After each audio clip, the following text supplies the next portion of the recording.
Hola, estás en Psicología y Salud. Mi nombre es Alejandro Ruiz Galicia, soy psicólogo, especialista en adicciones, psicoanalista, y vamos a hablar en el video de hoy de algunas posibles respuestas a algunos comentarios que han dejado en nuestros videos. Este video en particular va a ser respondiendo a comentarios de experiencia de cuarto y quinto paso.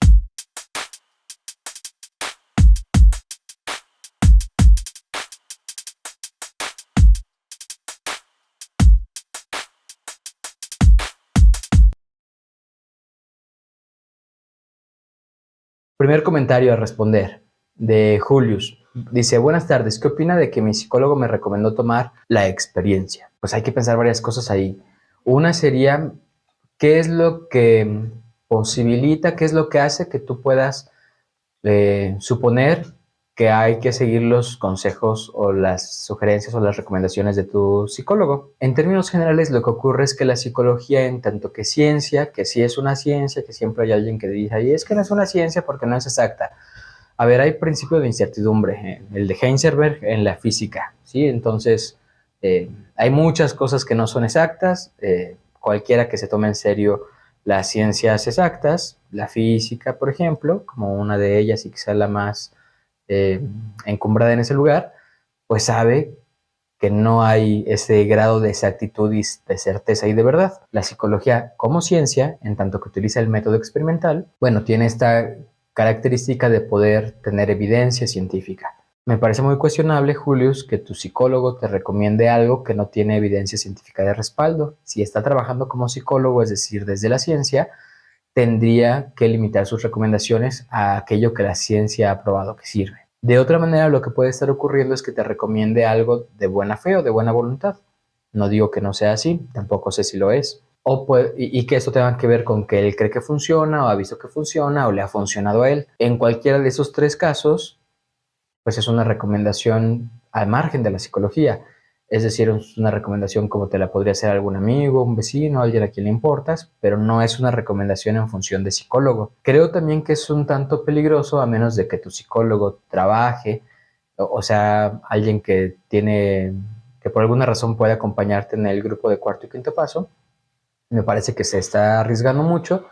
¿Por qué? Porque lo que estaría haciendo él es una especie como de referencia mal hecha, como de canalización, como de envío con otro profesional, que en este caso no es un profesional. Y bueno, eso siempre es algo que hay que cuidar mucho, ¿sí? No me dejen mentir, cuando a ustedes les piden una recomendación de lo que sea, de un herrero, de un mecánico, de un plomero, de un pintor, de alguien para que haga un pastel, yo qué sé, generalmente las personas algo que solemos hacer es pensar con cuidado en si podemos hacer una recomendación. Y casi siempre la recomendación es algo así como de, mira, a mí tal persona me ayudó de tal manera, pero no es un, yo me comprometo a decirte que esta persona te va a sacar adelante el trabajo. Eso no lo solemos hacer. ¿Por qué? Porque es meter las manos al fuego por el trabajo de alguien más. Hay personas que son muy hábiles, que son muy buenas en lo que hacen, profesionales o no profesionales, pero me parece que es como complicado que en un asunto tan fino, tan delicado como la salud mental, se le envíe con alguien no profesional sin tener cierto control de lo que va a pasar ahí. ¿Por qué? Porque en esos grupos, pues puede ser que te atienda la misma persona, si fue el caso, que le atendió a él, o que sea otra persona, o que ese día está de malas, o como no hay un protocolo, pues que te atiendan diferente. Hay un montón de variables, hay un montón de cosas que pueden ser vividas y salir de forma diferente que lo que él vio, escuchó, vivió. Entonces, pues ahí me parece que está como arriesgándose y arriesgándote mucho, Julius. Esa sería mi opinión respecto de tu comentario, el cual agradezco. Número 2. Dice user QT1RS1XC5K. Se ve que no has ido a una experiencia de cuarto y quinto paso y no puedes opinar de lo que no te consta. Sí, sí puedo. Nunca he comido caca y opino que sabe mal. Hay cosas que no hay que vivir para poder constatar, o sea, esa idea de que solamente se puede opinar acerca de aquello que ha sido atravesado mediante la experiencia es una tontería. Tendríamos que, no había forma de que avanzáramos en términos científicos, por ejemplo, ¿sí? Porque tendríamos que estar constatando que 9.8 es la velocidad de la caída libre, o sea, la fórmula completa, pero el punto es, no nos daría la vida para estar constatando todo aquello que es un conocimiento que como humanidad ya hemos adquirido. Hay una frase en latín que dice ars longa vita brevis. El arte, el conocimiento, la doxa es muy larga, es muy amplia, hay mucho que saber y la vida es muy breve, ¿sí? La vida humana no alcanza para que podamos aprender todo aquello que quisiéramos o conocer o saber, ni siquiera preguntarnos todo aquello que pudiera ser interesante para nosotros. Pues hay que ponernos serios de repente. No es que tengamos que hacer, no hay que comer lumbre para saber qué quema. O sea, no es así. Luego dice, muchos miles de personas, la persona que escribió el comentario sabrá cuántos son muchos miles y de dónde, dicen que les sirve, quién sabe dónde estén esas personas, quién sabe de dónde esté sacando esa información, el retiro y soy una de esas. Está bien, eres una persona que dice que le sirve, no eres muchos miles. Y me ayudó más que los psicólogos, incluso que la iglesia que iba. Ok, pues qué bueno que te sirvió. Quienes siguen el canal y quienes no, pues que ahora se enteren. A ver, aquí lo fundamental es que tú estés mejor. Si ir con el yerbero te funciona más que ir con el psicoanalista, pues dale, ¿no? Es más probable que tengas riesgos con el yerbero que con el psicoanalista o que con el psicólogo o que con el psiquiatra. Sí, por eso hay que tener cuidado. Pero no estoy despreciando en ningún sentido el conocimiento que puede haber desde otras áreas o desde otras formas de conocimiento. Es valioso, hay que preservarlo, hay que cuidarlo, solamente es más riesgoso, ¿sí? Te le estás jugando más, es eso. Si te sirvió más que los psicólogos, bueno, pues qué bueno, ¿no? Lo fundamental es que estés bien. Habría que ver algunas cosas con lo de los psicólogos, porque luego hay personas que creen que ir a 2 sesiones es hacer terapia. Eso no es ni para una muela, dirían por ahí. O sea, la terapia es otra cosa, es un proceso de compromiso, de asistencia, depende del modelo de atención, pero en términos generales un proceso, pues estaríamos pensando en a lo mejor un año por lo menos, ¿no? Como para decir, bueno, algo alcanzó a trabajarse ahí con un cierto nivel de profundidad, ¿no? Estamos hablando de unas 50 sesiones a lo mejor, algo por el estilo. Menos de eso, sí hay modelos de atención que son de terapia única de una sesión, sí, claro, que hay que ver cuáles son sus alcances. Hay modelos de atención breve que son de 12 sesiones, por ejemplo. Hay diferentes modelos, claro, en términos de adicciones, que es lo que tiene que ver con cuarto y quinto paso, regularmente de los modelos de atención, aunque son muy breves en salud pública, porque la salud pública intenta hacer mucho con muy poco, generalmente por fuera en lo privado son modelos de atención que implican años. ¿Sí? ¿Por qué?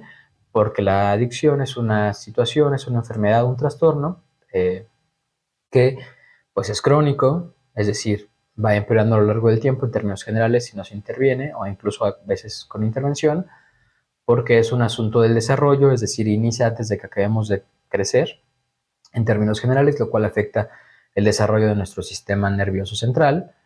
Casi siempre el consumo inicia en la adolescencia o antes de los 21 años, y porque es una patología dual, ¿sí? Es decir, casi siempre hay otro trastorno ahí presente. Entonces, pues habría que ver a qué te estás refiriendo con esto de que fuiste a terapia, pero bueno, está bien, ¿no? Si tú dices que así fue, bueno, tú dices que así fue. Luego dice, te invito a que vayas a una experiencia, la vivas y luego opines con bases. De hecho, por eso fui principalmente por morbo y me llevé una grata sorpresa. Bueno, pues qué bueno que te llevaste una grata sorpresa.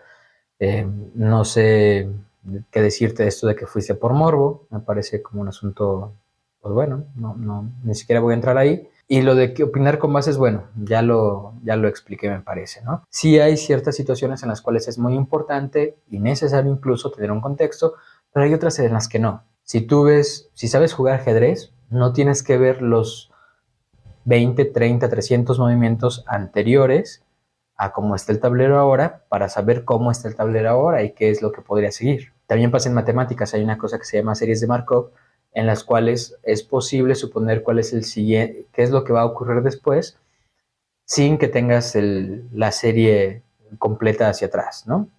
Y eso pasa en muchas cosas en la vida. Si yo veo a una persona defecando en su mano y comiendo de ahí, no es como que yo necesite conocer su historial en términos psicológicos, psiquiátricos, médicos, para suponer que hay una intervención necesaria y posible. Entonces, vamos poniéndonos un poquito serios con esta parte, no es necesario siempre, no siempre es necesario tener un contexto o una historia para poder saber qué es lo que está pasando. Y no es necesario experimentar todo en el mundo para que una opinión valga. No todas las opiniones, lo digo de una vez, no todas las opiniones son respetables, eso también hay que tenerlo presente. Todo, es respetable el derecho a opinar de todos, pero hay opiniones que son menos respetables, ¿no? Si tu opinión, por ejemplo, es un asunto de segmentar a la población por la raza, bueno, pues tu opinión no es respetable, esa es la verdad, ¿no? O sea, eso es así. Desde donde yo miro, tu derecho a opinar sí, y ahí tú y yo estamos en el mismo equipo, y me parece que ahí muy Voltaire, defenderé con mi vida tu derecho a opinar, pero tu opinión no, porque pues, hay opiniones muy chafas, eso es así. Número 3. Considero que es un error presionar a las personas para que se desahoguen. Súper de acuerdo. Y eso no solamente ocurre en los grupos de cuarto y quinto paso, también puede pasar en la terapia, que se tiene cierta idea preconcebida de parte del terapeuta de que la catarsis o el desahogo es lo fundamental y que hay que presionar para que se desahogue. Eso no es así, ¿sí? Técnicamente no es así, incluso lo digo como psicoanalista, incluso desde la psicología tampoco hay que hacerlo. Por ejemplo, la guía MHGAP de la OMS indica que incluso en eventos traumáticos no hay ninguna razón para hacer a la persona hablar de lo que ocurrió, ¿sí? La persona hablará de eso conforme vaya pudiendo hablarlo, no hay que presionarla. Dice, pero personalmente muchas veces nos damos cuenta de cuando una persona trae algo atorado. Bueno, leo que eso escribes, ¿no? ¿Cómo se dan cuenta? ¿Qué tanto se puede tener esa idea preconcebida y eso? Habría que verlo. Y solo si eres sincero y lo sueltas puedes sanar. No sé si solo si seas sincero, entiendo que así lo ves y ahí me parece respetable. Sí, creo que la catarsis muchas veces es parte de la sanación. Yo no creo que la catarsis sea la sanación, porque justamente a mí me parece que algo que hay que hacer es poder ir fabricando las herramientas, las articulaciones, las basculaciones, ir haciendo ciertos movimientos para que la persona no tenga que estar haciendo catarsis o desahogándose constantemente. Dice, en cualquier terapia y más en cuarto y quinto paso, debes tener honestidad y más honestidad. No lo sé, la verdad es que esto de la honestidad y a veces incluso de la confianza me parece que demandar confianza o demandar honestidad, no sé si es algo que haya que hacer en las terapias, ¿no? Como exigirles eso a los pacientes. Sí creo que es algo importante en algunas ocasiones, pero creo que es meter ahí el asunto moral cuando hablamos de honestidad y me parece que no va por ahí. Yo no es algo que yo esperaría de mis pacientes, si deciden hacer lo que bien y si no, igual podemos trabajar. El caso es que el caso que presentas de la señora que mintió para que la dejaran en paz me parece interesante, pero no creo que haya sido honesta del todo. Claramente no fue honesta porque mintió, a menos de que estés llevando esto a otro nivel en el cual se dice verdad al intentar mentir, que ya sería un debate de otro tipo el que podríamos tener, ¿no?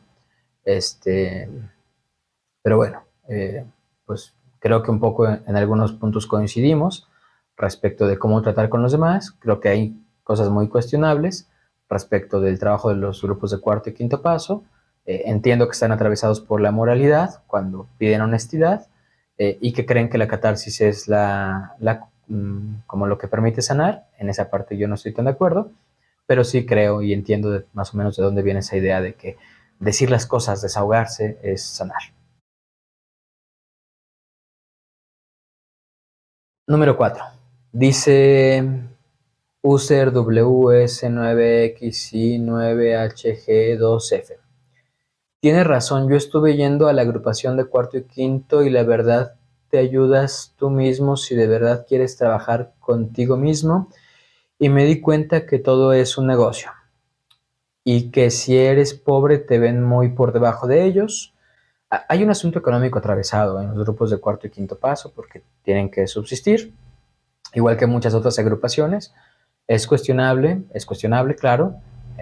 Quizás si el manejo fuera un poco más abierto, no lo sé, ¿no? Fuera como un poquito más claro, pues otra cosa pudiéramos pensar, ¿no? Pero lo manejan un poquito como por debajo de la mesa, ¿no? Y aparte te hacen creer que te hicieron cosas que no te pasaron, que este es un punto fundamental. Este me parece a mí que es un punto central de las experiencias de cuarto y quinto paso. Operan suponiendo que cualquier pensamiento que la persona tenga en esa situación de estrés a la cual están sometiéndola es verdad, ¿sí? Entonces, si la persona, por el estrés que le están aplicando, piensa que alguien la tocó de chiquita, lo que hace el grupo es suponer que eso es cierto, que es un recuerdo que acaba de desbloquear y que entonces el que lo diga es el inicio de la sanación o es la cura en sí misma. Y creo que eso es muy peligroso porque hay muchos pensamientos que todas y todos tenemos que no son ciertos, que no son verdad. Tenemos una cantidad de pensamientos random muy importantes y si nosotros intentáramos suponer que hay certeza, que hay verdad en cada uno de ellos, pues vamos a enloquecer. O sea, no es posible, ¿sí? Hay algunos que son pensamientos que manifiestan otra cosa, como por ejemplo, si yo tengo un gatito y de repente el gatito ya no está aquí, lleva días sin regresar y yo como que veo que el gatito está por ahí, bueno, ¿no? O si yo pienso que el gatito maulló, bueno, en un caso es un asunto de percepción, en otro caso es un pensamiento, pero tienen que ver con mi añoranza, con que extraño, con que anhelo al gatito. No tiene que ver con que el gato está ahí, tuvo una manifestación, este, como, ¿cómo se llaman los fantasmas? Esto, como pegajoso, el de los cazafantasmas está hecho. Ajá, no es que hay un plasma ahí que yo pude apreciar por un momento, pero que evidentemente ahí estuvo como un fenómeno físico real. No, nada más extraño a mi gato. Entonces, no todo lo que pensamos es verdad o es cierto. Y muchas cosas de las que pensamos, por eso dejó de aplicarse la hipnosis, ¿sí? ¿Por qué? Porque se aplicaba la hipnosis, por ejemplo, con algunas personas que habían estado en algún evento, eh, pues como muy estresante, probablemente traumático, que tenía injerencia con la legalidad, ¿no? Entonces les aplicaban esta parte de hipnotizarlos para que recordaran y recordaban un montón de cosas que no habían pasado, ¿sí? Por eso es que no usamos ese tipo de hipnosis, porque nos lleva a lugares que no existieron y a acontecimientos, a sucesos que no estuvieron ahí. ¿Por qué? Porque la mente hace eso, ¿sí? Entonces, ahí me parece que toca un gran punto este comentario. Y bueno, sigo con el comentario. Dice, y aparte se burlan de ti, te insultan todo el tiempo, que esa es la forma de trabajo, con la intención de quebrarte, que según eso a quien están insultando es a tu enfermedad. Bueno, eso lo he escuchado varias veces, ¿no? Como no te lo digo a ti, se lo digo a tu ego. Eh, bueno, pues avísale a mi ego que haga algo para que yo no me sienta mal porque el que está sentado aquí enfrente de ti soy yo, ¿no? Entonces ahí como que hay un asunto de eh, como de decisión o como de distorsión, como de eh, separación medio extraña, ¿no? Como de disociación, diría yo, ¿no? Y te la pasas sin dormir y sin comer, que ese es un clásico, con la intención de que te estreses más, hasta el segundo día, como a las 12 o 2 de la tarde, y casi no te dejan ir al baño, ajá, ni mojarte las manos para lavártelas, para comer, así es desde el viernes hasta el domingo en la noche. Pues un poco es esta idea como de que si te rompemos, vas a tocar fondo y entonces, si estás hasta abajo, el resto del camino, todo es para arriba. Bueno, pues, ¿qué les digo? Yo no recomiendo ese tipo de agrupaciones porque trabajan de estas maneras y no es una experiencia que necesite vivir. Quinto y último de este video. Dice Socorro, si supieras cuántas vidas destruyes con tus tontos comentarios, pero si estudias y practicas el programa, algún día tendrás que llevar a cabo el noveno paso, bueno, y no te alcanzará la vida para pedir perdón, el romper el anonimato de una fuente de vida. Bueno, acá yo qué diría del comentario de Socorro, pues supongo por lo que leo que a ti te sirvió, que bueno, no voy a practicar el programa porque no es algo en lo que crea, no tengo por qué llevar a cabo el noveno paso, que no sé cuál es, lo dices como si yo supiera o tuviera responsabilidad de saber cuál es el noveno paso, no, no es así. No me va a alcanzar la vida para pedir perdón, pues a mí me parece que Socorro de lo que estás hablando es de culpa y no sé quién la sienta, yo no. romper el anonimato de una fuente de vida.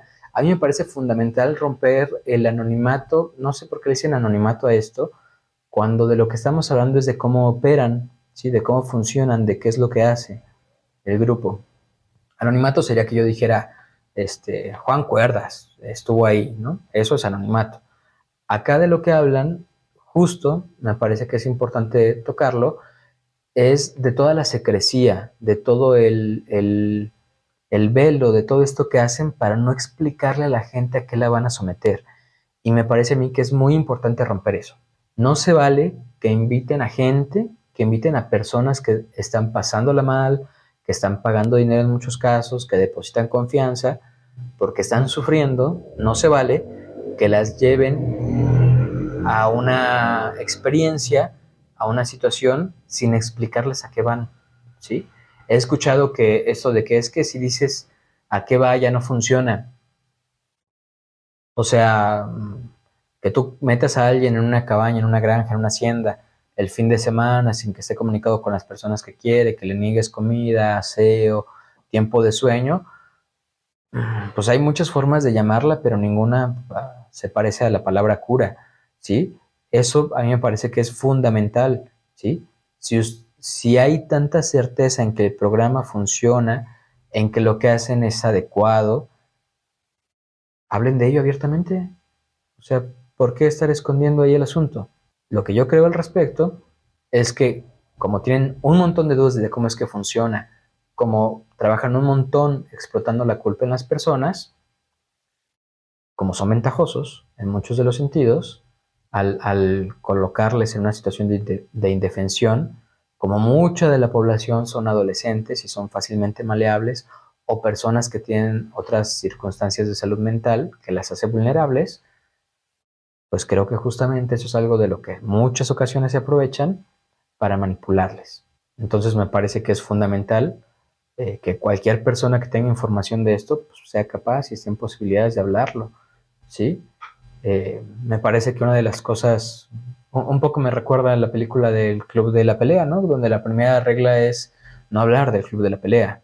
La primera regla de este club es no hables del Club de la Pelea. La segunda regla del club es nunca hables del Club de la Pelea. Bueno, es que sabemos que está mal, ¿no? Sabemos que estamos haciendo lo que no tendríamos que hacer, por eso no lo hablamos, ¿no? Si estás en un grupo, socorro, en el cual se te dice que no puedes hablar de lo que pasa ahí adentro con otras personas, cuestiónatelo. Es como la campaña que había hace muchos años de un adulto acercándose con intenciones lesivas a un menor y la de mucho ojo, ¿no? Y que le decía, pero no se lo cuentes a nadie. Mucho ojo, que no te engañen. Lo que no se puede contar y se tiene que hacer escondidas no puede ser bueno. Es vergonzoso. Es un secreto feo que te causará daño y te hará sentir muy mal. O sea, si alguien te dice que lo que va a pasar no se lo puedes contar a nadie, huye. Y cuéntaselo a quien más confianza le tengas. Bueno, dicho eso, cuídate. Importas.